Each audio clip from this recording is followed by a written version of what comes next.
Morning everyone, आप सभी का स्वागत है विशेष फिजिक्स के ऑनलाइन क्लास में। तो अपन ने बहुत सारे मटेरियल कुछ अपने लगभग 16 या 17 क्लास अपनी कंप्लीट हो चुकी है। आज अपनी 17वीं या 18वीं क्लास है जिसमें आप एक नए टॉपिक की ओर बढ़ रहे हैं। नया टॉपिक है आपके पास गाउस का नियम। तो देखो, आपके पास एक तो आया था कूलॉम का नियम, अब आपके पास आ रहा है सेकंड नियम आ रहा है जो आ रहा है इस चैप्टर में, गाउस का नियम। ये वाला जो नियम है बहुत ही इंपॉर्टेंट नियम है, तो इसको आपको अच्छे से समझना है कि ये नियम क्या होता है। तो टॉपिक लगाइए सबसे पहले गाउस का नियम। तो टॉपिक लगा लीजिए आप सबसे पहले गाउस का नियम। अब और ये नियम क्या कहता है, किसने दिया था, अपन इसकी बात करते हैं। तो आप टॉपिक लगाइए गाउस का नियम।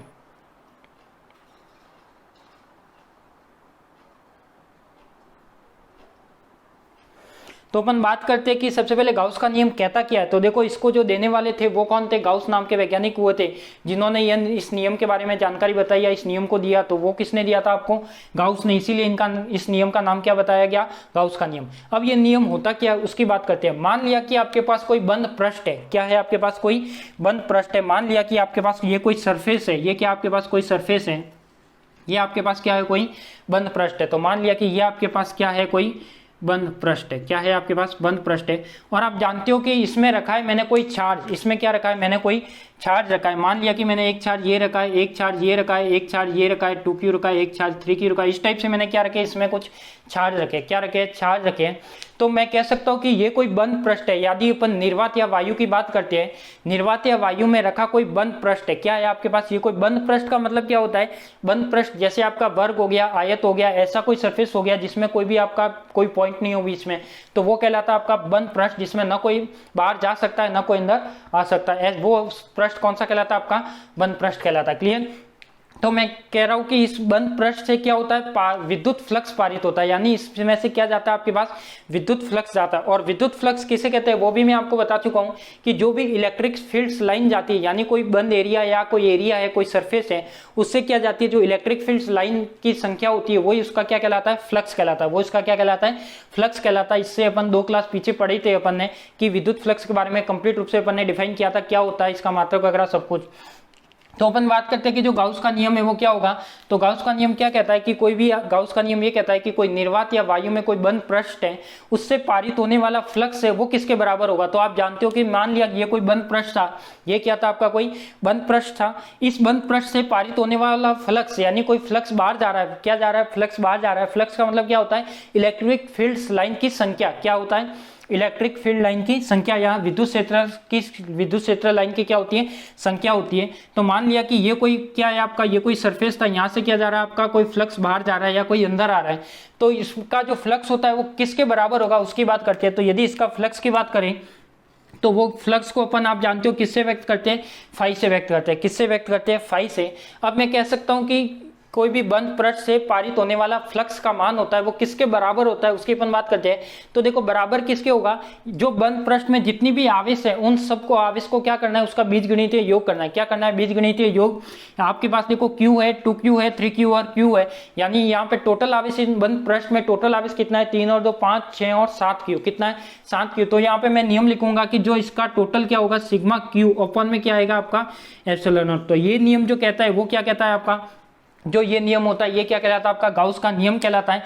यहाँ पर जो एप्सिलॉन नॉट है वो क्या कहलाती है, निर्वात की क्या कहलाती है, विद्युतशीलता कहलाती है। क्या कहलाती है, निर्वात की विद्युतशीलता कहलाती है। तो मैं यहाँ पे लिख सकता हूँ इस नियम के अनुसार कि कोई भी बंद पृष्ठ है, मान लिया कि ये आपका कोई बंद पृष्ठ था, इससे जो पारित होने वाले फ्लक्स का मान है वो किसके बराबर होता है, उस बंद पृष्ठ के अंदर उपस्थित सभी आवेशों का बीजगणितीय योग, और उसमें 1/ε0 का क्या होता है, गुणनफल होता है। तब वो क्या बनता है अपना, एक गाउस का नियम को डिफाइन करता है। तो मैं यहाँ पे लिख सकता हूं, क्या लिखूंगा, देखो इस नियम के अनुसार,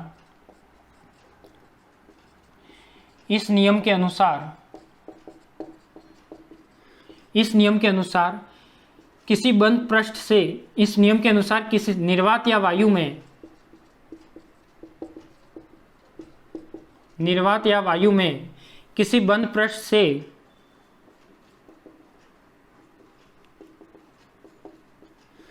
किसी बंद पृष्ठ से पारित होने वाला फ्लक्स का मान, पारित होने वाले या निकलने वाले, पारित होने वाले फ्लक्स का मान, तो फ्लक्स का मान यानी कितना, कौन सा, फाई। क्लियर। फ्लक्स का मान क्या है आपका, फाई।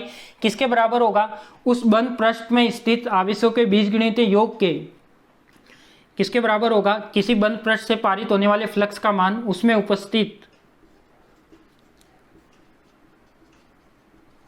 उपस्थित सभी आवेशों के बीजगणितीय योग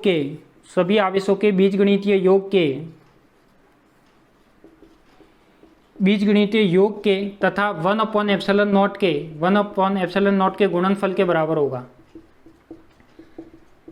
1/ε0 के गुणनफल के बराबर होगा। क्लियर। बराबर होने का मतलब क्या है कि सिग्मा क्यू और अपॉन में 1/ε0 के गुणनफल के बराबर होगा।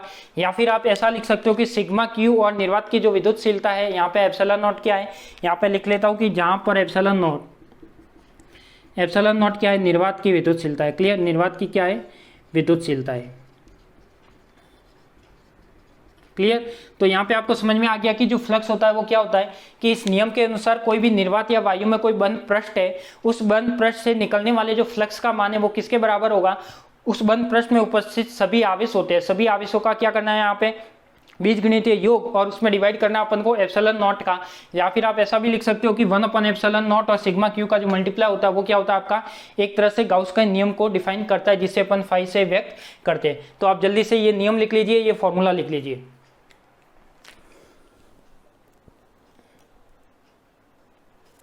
और आप ये भी जानते हो, यहाँ पे ये भी जानते हो कि फाई, अपन ने एक रिलेशन भी पढ़ा था, फाई इज इक्वल टू क्या होता है आपके पास, EDS, ये भी अपन ने पढ़ा है। तो देखो ये भी पढ़ा है, तो यहाँ पे मैं ऐसे भी लिख सकता हूँ कि जो इंटीग्रेशन होगा वो क्या होगा आपका, EDS is equal to sigma Q upon में ε0, ऐसा भी मैं लिख सकता हूँ। ये भी फॉर्मूला आपको कई बार काम आएगा, तो दोनों फॉर्मूले लिख लेना, एक ये और एक ये, क्योंकि फाई इज इक्वल टू अपन ने पढ़ा है क्या होता है, इलेक्ट्रिक फील्ड लाइन, यानी किसी क्षेत्रफल से जो इलेक्ट्रिक फील्ड लाइन जाने की संख्या होती है वही क्या कहलाता है आपका, फ्लक्स कहलाता है।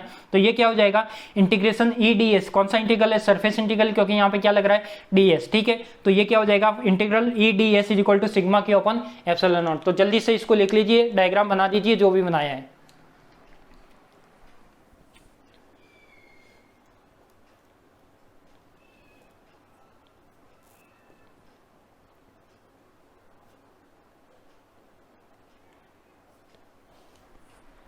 जल्दी से लिख लीजिए और इसके डायग्राम बनाइए, फिर मैं इसके कुछ महत्वपूर्ण बिंदु लिखवाता हूं।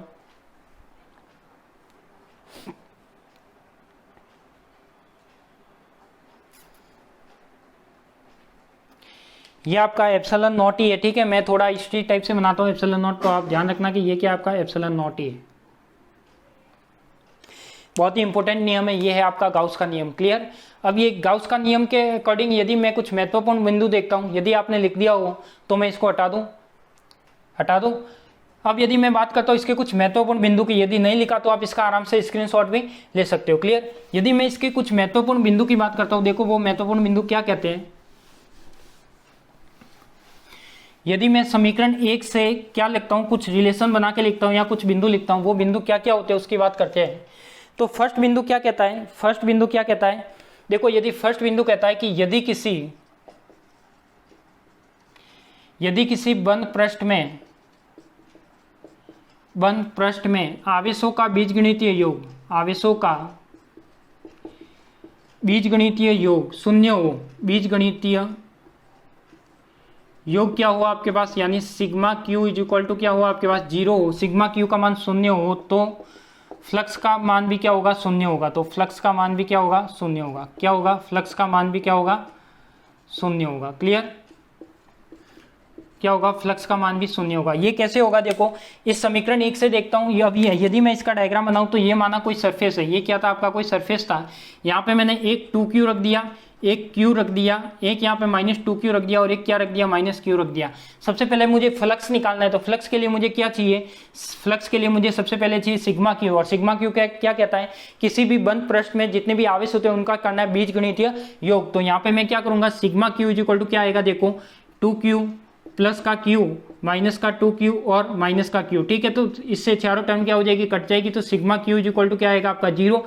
और जब sigma q is equal to 0 आ गया तो मुझे बताइए कि यहाँ पे सिग्मा q 0 हो गया, तो ये भी फाई भी क्या हो जाएगा आपका, 0। तो मैं कह सकता हूँ कि यहाँ पे जो फ्लक्स का मान होगा वो क्या होगा आपका, 0 होगा। क्लियर। तो सभी को फर्स्ट पॉइंट क्लियर है कि फर्स्ट पॉइंट क्या कह रहा है कि यदि किसी भी बंद पृष्ठ के अंदर आवेशों का बीजगणितीय योग 0 हो तो वह क्या कहलाता है, फ्लक्स का मान भी क्या होगा, 0 होगा। अब यदि मैं बात करता हूं कि जब बंद पृष्ठ के अंदर आवेशों का योग क्या होता है, सेकंड बात करता हूं कि जब बंद पृष्ठ के अंदर, क्या बात करता हूं, जब बंद पृष्ठ के अंदर यदि आवेशों के बीजगणित आवेशों का बीजगणितीय योग, आवेशों का बीजगणितीय योग क्या हो आपके पास, धनात्मक हो। आवेशों का बीजगणितीय योग धनात्मक हो, तो मैंने बताया था कि जब भी आपका फ्लक्स क्या होता है, धनात्मक होता है, इसका मतलब क्या होता है, जब आपका आवेशों का बीजगणितीय योग धनात्मक है, यानी सिग्मा क्यू आपका क्या है, कोई पॉजिटिव है। मैंने यहाँ पे मान लिया ये सिग्मा क्यू ले रहा हूँ, यहाँ पे ये मैंने ले लिया कोई 2q ले लिया, यहाँ पे मैंने कोई 5q ले लिया, यहाँ पे मैंने कोई 3q ले लिया। क्लियर, ये 3 आवेश ले लिए मैंने।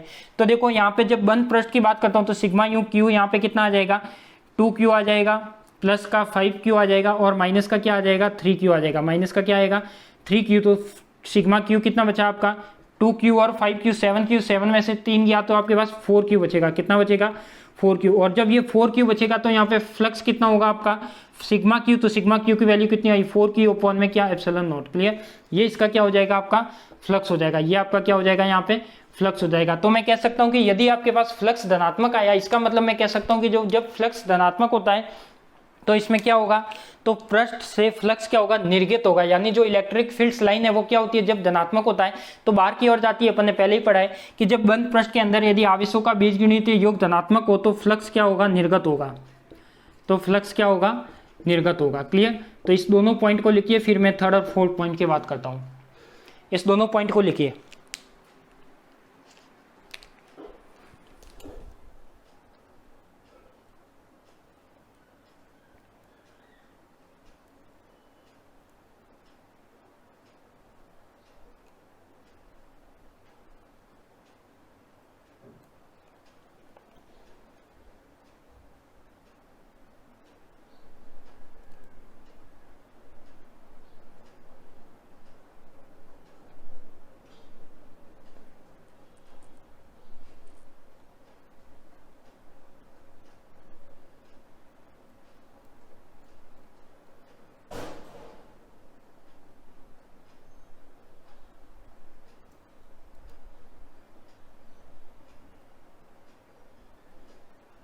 जल्दी से लिख लीजिए दोनों पॉइंट, और जो मैं डायग्राम बना रहा हूँ वो सबके डायग्राम भी बना देना, ठीक है।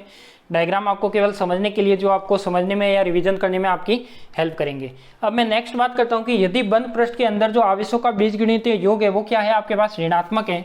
यदि मैं थर्ड पॉइंट की बात करता हूँ, थर्ड पॉइंट क्या है आपके पास, यदि मैं लिख लेता हूँ कि यहाँ पे जब बंद पृष्ठ क्या है, जब बंद पृष्ठ के अंदर यदि, जब बंद पृष्ठ के अंदर यदि आवेशों का बीजगणितीय योग, आवेशों का बीजगणितीय योग ऋणात्मक हो, आवेशों का बीजगणितीय योग क्या हो, ऋणात्मक हो, तो फ्लक्स प्रवेश करेगा। तो फ्लक्स क्या होगा, प्रवेश करेगा। कैसे, देखते हैं। देखो इसके लिए मैं एक डायग्राम बना रहा हूँ। ये आपका कोई सरफेस हो गया, ये क्या हो गया आपका कोई सरफेस हो गया, ये क्या आपका कोई सरफेस है। इसमें 2q का आवेश है, एक आपके पास 5q का है, और एक यहाँ पे क्या है, -10q का आवेश है। क्या है आपके पास, 5q 10q। तो यहाँ पे यदि मैं सिग्मा क्यू निकालूँ तो क्या आएगा, बताओ जल्दी से, 5q प्लस का 2q और माइनस का क्या है 10q। यानी ये कितना हो जाएगा, 5 और 2 7, 7 माइनस 10, यानी 10 कौन सा है, माइनस का निशान आएगा, क्योंकि बड़ी संख्या कौन सी है, माइनस। तो यहाँ पे सिग्मा क्यू इक्वल टू क्या आएगा, माइनस का 7q। तो यहाँ पे फ्लक्स क्या आ जाएगा आपका, माइनस का 7q अपॉन में एप्सिलॉन नॉट। क्या आ जाएगा, माइनस का 7q अपॉन में एप्सिलॉन नॉट। तो यहाँ मैं यहाँ पे कह सकता हूँ कि जो 7q आया है ये नेगेटिव में है। इसका मतलब क्या होगा कि यहाँ पे जो फ्लक्स है, अब यहाँ पे जो इलेक्ट्रिक फील्ड लाइन होगी वो क्या होगी, अंदर आते हुए होगी, क्योंकि यहाँ पे आवेश की वैल्यू कैसी आ रही है, नेगेटिव आ रही है। तो अब आवेश नेगेटिव आ रहा है, इसका मतलब फ्लक्स भी क्या होगा आपका, नेगेटिव होगा। क्लियर, नेक्स्ट बात करता हूँ। नेक्स्ट मैं लिखता हूँ कि गाउस का नियम कहाँ पर वैलिड होता है। तो गाउस का नियम वहीं पर वैलिड होता है जहाँ पर वह व्युत्क्रम वर्ग के नियम का क्या करता है, पालन करता है। गाउस का नियम केवल उन सदिश क्षेत्रों के लिए वैध है। तो यहाँ पे मैं एक पॉइंट लिख लेता हूँ कि गाउस का नियम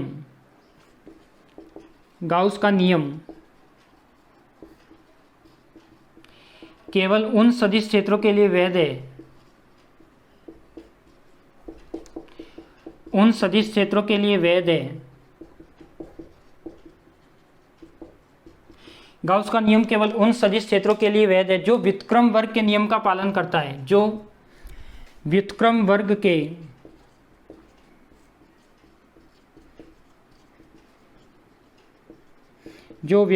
के नियम का पालन करता है। क्लियर। अब आपको समझना है कि ये व्युत्क्रम वर्ग का नियम का मान क्या होता है, व्युत्क्रम वर्ग का नियम क्या होता है। तो व्युत्क्रम वर्ग का मतलब क्या होता है, जैसे आप मैंने लिखा था कूलाम बल, तो कूलाम बल क्या होता है, एफ के Q1 Q2 y क्या होता है आपके पास आर स्क्वायर, क्या होता है आपके पास आर स्क्वायर। तो यहाँ पे कोई ऐसा आवेश या कोई आपके पास गाउस का नियम केवल उन सदिश क्षेत्रों के लिए या ऐसे फील्ड कोई वैध है जो व्युत्क्रम वर्ग के नियम का पालन क्या हो, आपके पास व्युत्क्रम वर्ग का पालन करते हैं, व्युत्क्रम वर्ग के नियम का पालन करते हैं। जैसे आपके पास क्या हो, आपके पास ये 1/r स्क्वायर आ रहा है, यानी दो आवेशों के बीच की दूरी है वो यदि आर स्क्वायर के इक्वल है, यानी मैं कह सकता हूँ कि यहाँ पे कूलाम बल की बात हो रही है, तो k Q1 Q2 by are square, यानी जहाँ पर ये एफ है वो किस पर डिपेंड कर रहा है, 1/r स्क्वायर पर। तो ये क्या कहलाता है, इसका व्युत्क्रम वर्ग का नियम।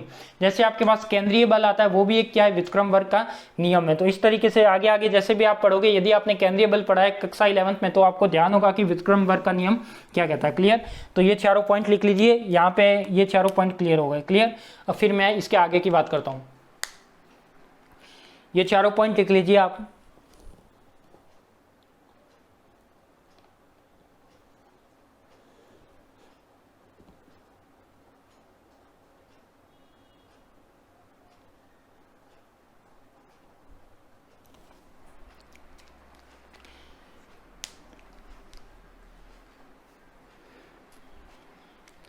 जो भी मेरे इस क्लास से वीडियो लेक्चरर से पढ़ रहे हैं, तो एक बार मुझे कमेंट करके जरूर बताएं कि जो आप मेरे द्वारा लिखाया गया मटेरियल है, जो मेरे नोट्स है, बाकी जो आपको मैं समझाने का तरीका है वो कैसा है, आपको कैसे समझ में आ रहा है। यदि आपको कुछ लगता है कि नहीं हमको समझ में नहीं आ रहा, तो मुझे कमेंट करके जरूर बताएं, ठीक है।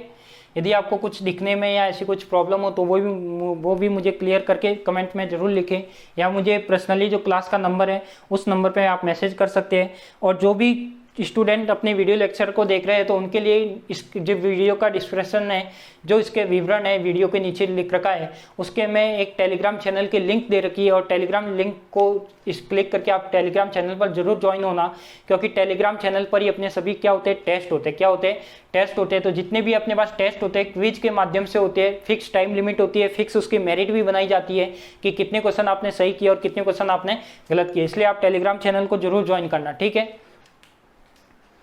लिख लिया आपने चारों पॉइंट।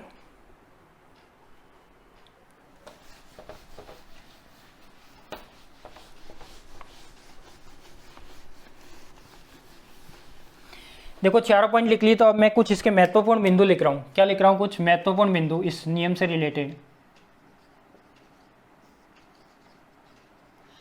देखो यदि महत्वपूर्ण बिंदु मान लिया आपके पास, यदि कोई सरफेस दे दिया, क्या दे दिया, माना कोई सरफेस दे दिया, और उसमें आपको यदि कोई सिग्मा क्यू निकालने का पूछे, मान लिया कि कोई सरफेस दे दिया, उसमें बहुत सारे आवेश दे दिया, तो यदि आपको सिग्मा क्यू निकालना है या क्यू निकालना है या फ्लक्स निकालना है, तो फ्लक्स के लिए जो जरूरी है वो है सबसे पहले बंद पृष्ठ के अंदर कितना आवेश है, क्या है आपके पास, कितना आवेश है। यदि आपको किसी भी बंद पृष्ठ से पारित फ्लक्स का मान फाई का मान निकालना है, तो उसके लिए सबसे जरूरी चीज क्या है आपके पास, सिग्मा क्यू निकालना। क्या जरूरी है, सिग्मा क्यू निकालना। तो यदि मैं आवेशों का योग के बारे में बात करूं, तो आवेशों का योग को आप किससे व्यक्त करते हो, आवेश का योग होता है वो क्या होता है आपका सिग्मा क्यू, यानी जितने भी आवेश होते हैं उन सबको ऐड करके उनका बीजगणितीय योग करके आप क्या निकाल सकते हो, फ्लक्स का मान निकाल सकते हो। क्लियर। फिर मैं बताऊं कि यदि आपके पास सिग्मा क्यू पॉजिटिव है, यदि आपके पास सिग्मा क्यू पॉजिटिव है, तो जो फ्लक्स होगा वो भी क्या होगा, पॉजिटिव होगा। तो मैं कह सकता हूं कि यहाँ पे फ्लक्स क्या होगा आपका, निर्गत होगा। क्या कह सकता हूं, फ्लक्स निर्गत होगा। और यहाँ पे मैं ये भी बोल सकता हूँ कि जो विद्युत क्षेत्र लाइन है या इलेक्ट्रिक फील्ड्स लाइन है वो भी क्या होगी, बाहर की ओर जाते हुए होगी। क्लियर। थर्ड पॉइंट कह सकता हूं कि यदि मैं सिग्मा क्यू आपके पास क्या है, नेगेटिव है, यदि आपके पास सिग्मा क्यू नेगेटिव है, सिग्मा क्यू यानी सभी आवेशों का मैंने बीजगणितीय योग कर लिया और वो मान क्या आ गया आपका, नेगेटिव में आ गया। यदि वो नेगेटिव में आ जाता है तो मैं कह सकता हूं कि इसमें फाई इज इक्वल टू क्या है आपके पास, फाई इज इक्वल टू क्या होगा, माइनस वी। क्यों, क्योंकि जब सिग्मा क्यू माइनस में आया है, और गाउस का नियम क्या कहता है, सिग्मा क्यू अपॉन में क्या कहता है, एप्सिलॉन नॉट कहता है। क्या कहता है, सिग्मा क्यू अपॉन में एप्सिलॉन नॉट। जब सिग्मा क्यू आपका नेगेटिव में आया है तो फाई भी क्या होगा आपका, नेगेटिव में होगा। और यहाँ पे क्या होगा, फ्लक्स, यहाँ पे क्या होगा, फ्लक्स प्रवेश करेगा। क्या करेगा, फ्लक्स प्रवेश करेगा, या इसमें इलेक्ट्रिक फील्ड्स लाइन है वो क्या होगी, अंदर की ओर आते हुए होगी। क्लियर। नेक्स्ट मैं बात करता हूँ किसकी, फोर्थ नंबर की। फोर्थ नंबर क्या कहता है, फोर्थ नंबर ये कहता है कि आपके पास जो गाउसीय पृष्ठ है उसकी कोई आकृति फिक्स नहीं होती। देखो गाउसीय पृष्ठ आप ऐसे भी बना सकते हो, ऐसे भी बना सकते हो, ये ऐसे भी बना सकते हो, बंद पृष्ठ होना चाहिए। गाउसीय पृष्ठ का मतलब क्या है, केवल एक बंद पृष्ठ होना चाहिए, उसकी आकृति कोई निश्चित नहीं है। तो मैं कह सकता हूं यहाँ पे कि गाउसीय पृष्ठ की आकृति कोई भी हो सकती है, किसी भी आकृति की हो सकती है। गाउसीय पृष्ठ की आकृति है वो जरूरी नहीं गोल हो, वर्गाकार हो, किसी भी आकृति, गाउसीय पृष्ठ की आकृति कैसी भी हो सकती है, किसी भी प्रकार की, ऐसे लिख लो, किसी भी प्रकार की हो सकती है, किसी भी प्रकार की हो सकती है। क्या हो सकती है, किसी भी प्रकार की हो सकती है। अब मैं यहाँ पे एक पॉइंट और लिखता हूँ। मान लिया आपके पास, मैं यहाँ पे मान लेता हूँ कि ये क्या है, आपके पास कोई सरफेस है, ये क्या आपके पास कोई सरफेस है। यहाँ पे मैंने लिख लिया कि एक आवेश तो है आपके पास q/2, एक आवेश है आपके पास q/3 और एक आवेश है आपके पास q। और मैंने पूछा है आपको फाई की, यदि कोई गाउसी पृष्ठ में 3 आवेश है q/2 q/3 q, जरूरी नहीं 3 हो, इससे ज़्यादा भी आवेश हो सकते हैं, इससे कम भी हो सकते हैं। तो मेरा एक क्वेश्चन है कि आपके पास कोई गाउसी पृष्ठ है, ये आपका क्या कोई बंद पृष्ठ है या गाउसी पृष्ठ है, उसमें 3 आवेश है, एक आवेश का मान q/2, दूसरे का q/3 और तीसरे का क्या है q। यदि q/2 q/3 और q आवेश है तो मैं कह सकता हूं कि इससे निर्गत फ्लक्स होगा, वो कैसा होगा वो बताइए। तो मैं यहाँ पे लिख सकता हूँ फ्लक्स निकालने के लिए सबसे पहले मुझे क्या चाहिए, सिग्मा q अपॉन में क्या चाहिए, एप्सिलॉन नॉट चाहिए। क्या चाहिए, सिग्मा q अपॉन में एप्सिलॉन नॉट। यदि मैं यहाँ पे सिग्मा q निकालता हूँ तो देखो sigma q is equal to क्या आएगा आपके पास q/2, तो यह क्या आ जाएगा आपका q/2 q/3 प्लस का क्या आ जाएगा q। ठीक है, यदि मैं इसको सॉल्व करता हूँ तो आपका एलसीएम क्या आएगा, 2 और 3 है तो 6, तो ये कितना हो जाएगा 3q, 2 3 6 प्लस का ये कितना हो जाएगा 2q और प्लस का ये क्या हो जाएगा 6q। क्लियर, तो ये हो जाएगा 6 और 3 9, 9 और 2 11, यानी 11/6q हो जाएगा। यानी मैं इसकी टोटल फ्लक्स की मान की बात करूं तो 11q अपन, ये तो क्या आया आपके पास सिग्मा q आया। ठीक है, फाई निकालना है तो फाई क्या हो जाएगा 11q अपॉन में 6 और अपॉन में क्या आएगा आपका एप्सिलॉन 0, तो ये क्या आ जाएगा आपका फाई आ जाएगा। तो इस तरीके से आप कैसा भी न्यूमेरिकल कर सकते हो। क्लियर, जो मैंने महत्वपूर्ण बिंदु लिखे उसको लिख लीजिए।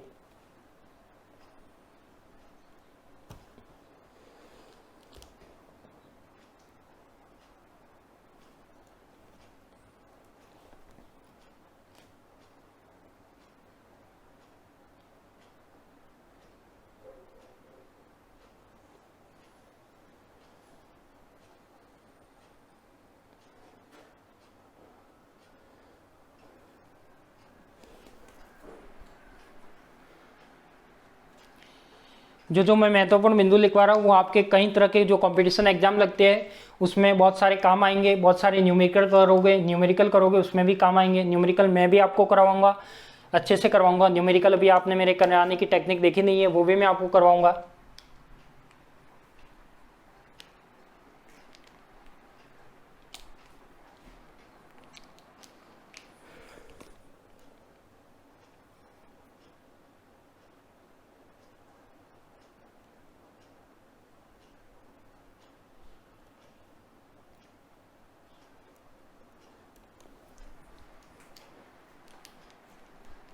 लिख दिया होगा, चलो लिख दिया तो आगे चलते अपना एक इंपॉर्टेंट पॉइंट है इसमें जो है घन का, घन यानी क्यूब। तो उस क्यूब के बारे में न्यूमेरिकल आपको कई बार पूछे जाते हैं, तो मैं क्यूब की आपको सिंपल से लैंग्वेज में जैसे याद करने का तरीका बता देता हूँ। क्यूब का मतलब क्या होता है, घन। सभी को घन बनाना आता ही होगा, तो बनाइए मेरे साथ आपके नोट्स में घन बनाइए। क्या बनाइए, 7वां पॉइंट लिख लेता हूँ। कौन सा पॉइंट हो गई, 5 या 6 हो गए। मैं लिखता हूँ एक घन में फ्लक्स की। ठीक है, घन की बात कर रहा हूँ मैं, यहाँ पे घन का निर्माण कर रहा हूँ। तो देखो यहाँ पे ये घन का निर्माण कर दिया मैंने। घन ऐसे ही बनता है,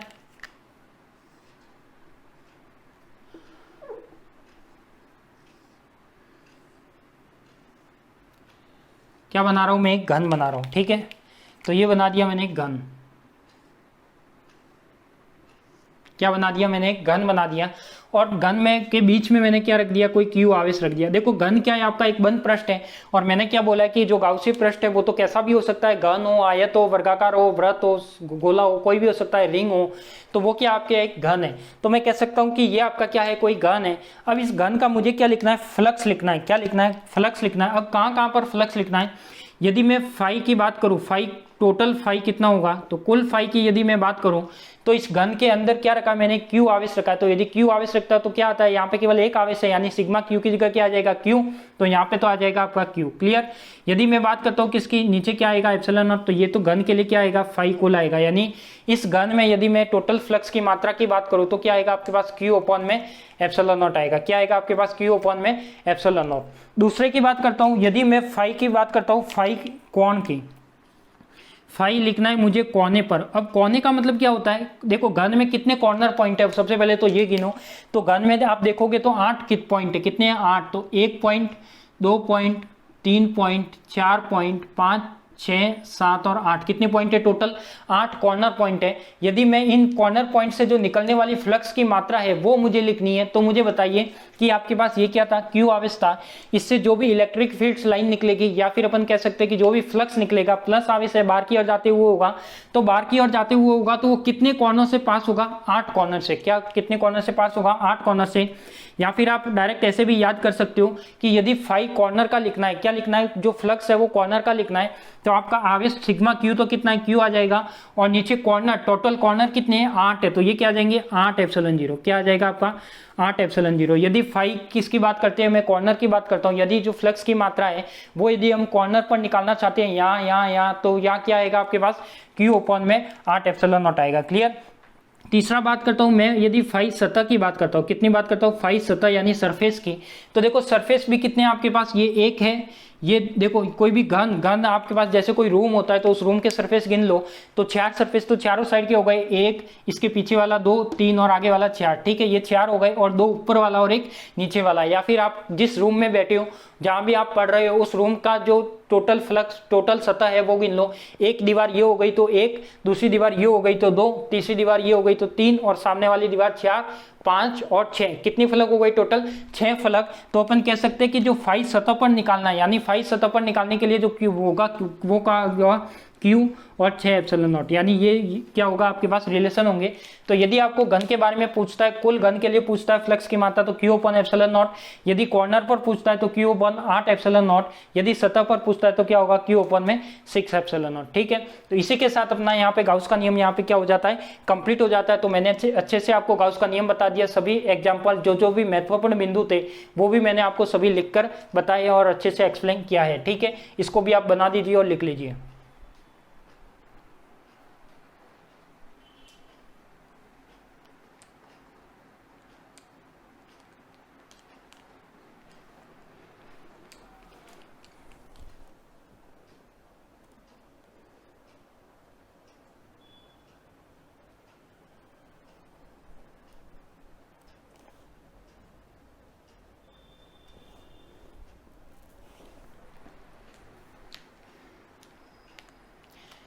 ठीक है, लिख दिया होगा, डायग्राम बना दिया होगा।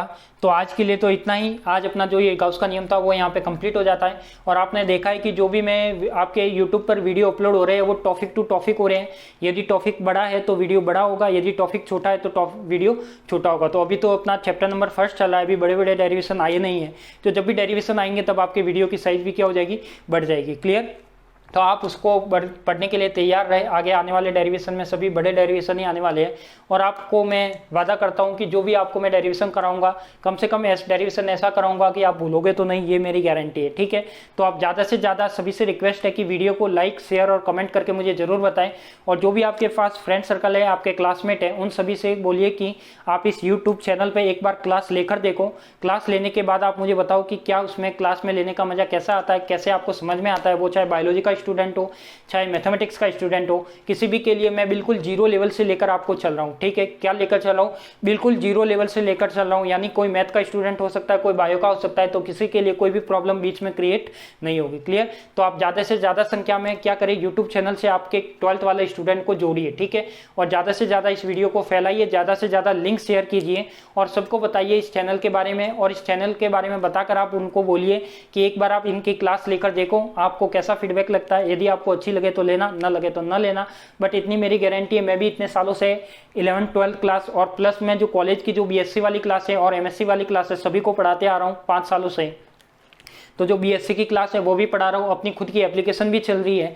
एप्लीकेशन में मेरी बीएससी वाली class, BSc first year second year third year, BSc BEd की first year second year third year, और एमएससी की प्रीवियस और फाइनल की क्लास जो एप्लीकेशन है मेरी खुद की एप्लीकेशन है, इस वीसीएस फिजिक्स क्लासेस के नाम से ही एप्लीकेशन है, आपको मिल भी जाएगी, तो उसमें चल रही है। ठीक है, तो अभी तो 12th वाली क्लास है वो बिल्कुल अपने फ्री ऑफ कॉस्ट यूट्यूब पर चला रहे हैं, तो यूट्यूब पर अभी तो आप उसका आनंद लीजिए और ज़्यादा से ज़्यादा लोगों तक इस चैनल के बारे में पहुंचाइए जानकारी। ठीक है, तो आपको वीडियो यदि अच्छा लगा तो लाइक शेयर कमेंट करके जरूर बताएं, और मिलते हैं अपन कल वाली नेक्स्ट क्लास में, और आप सभी को धन्यवाद।